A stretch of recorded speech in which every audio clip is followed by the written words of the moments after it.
Inggris, 1935.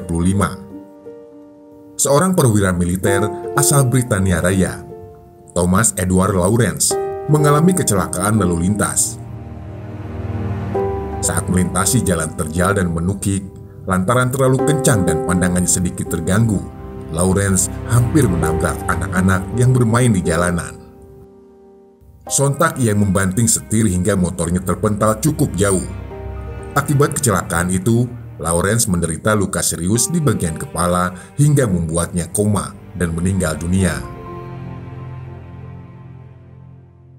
Lantaran kejadian itu, Hugh Grant, dokter saraf yang menangani Lawrence, menyimpulkan ada yang tidak beres dengan perilaku pengendara sepeda motor di masa itu. Ia lantas memulai penelitian terkait dengan cedera kepala yang dialami pengendara motor hingga bagaimana upaya pencegahannya. Setelah 6 tahun melakukan pengkajian, Krantz menerbitkan sebuah jurnal Head Injuries in Motorcycle. Mulai dari sanalah, seluruh konsep dan garis besar helm pertama mulai terbentuk. Pada 1941-an, Krantz merancang helm pertamanya yang terbuat dari material karet dan gabus. Selang beberapa tahun, profesor asal Carolina Selatan, Amerika Serikat, C.F. Lombard, melengkapi helm buatan Krantz dengan cangkang berbahan keras di bagian dalamnya. Sejumlah negara mulai menerapkan hukum menggunakan helm untuk pesepeda motor, termasuk di Indonesia. Penggunaan helm di Indonesia mulai pada 1970-an, yang digagas Kapolri, Jenderal Hugeng Imam. Sebelumnya, saat Kapolri Hugeng menemani Presiden Soeharto berkunjung ke berbagai negara Eropa, ia merasa terkesan dengan ketertiban masyarakat di Eropa, khususnya dalam berlalu lintas. Ia mengamati para pemotor yang selalu menggunakan helm. Dari kunjungannya itu, Hugeng mendapatkan ide untuk menerapkan penggunaan helm di Indonesia.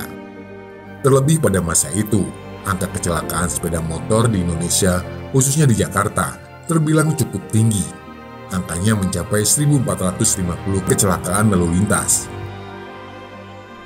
Hugeng bertekad, Polri harus segera melakukan langkah antisipatif dengan menyesuaikan perkembangan zaman.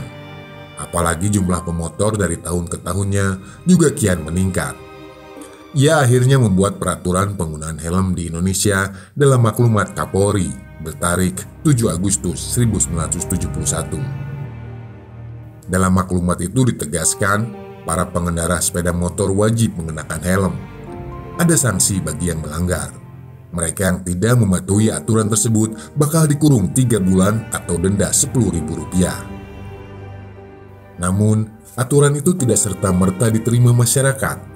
Mereka yang menolak berdalih ribet, tidak terbiasa, dan menyulitkan saat akan bepergian. Ada pula yang menggugat maklumat itu ke Mahkamah Agung. Gugatan itu diantaranya dilayangkan Asikin Kusuma Atmaja, seorang pakar hukum.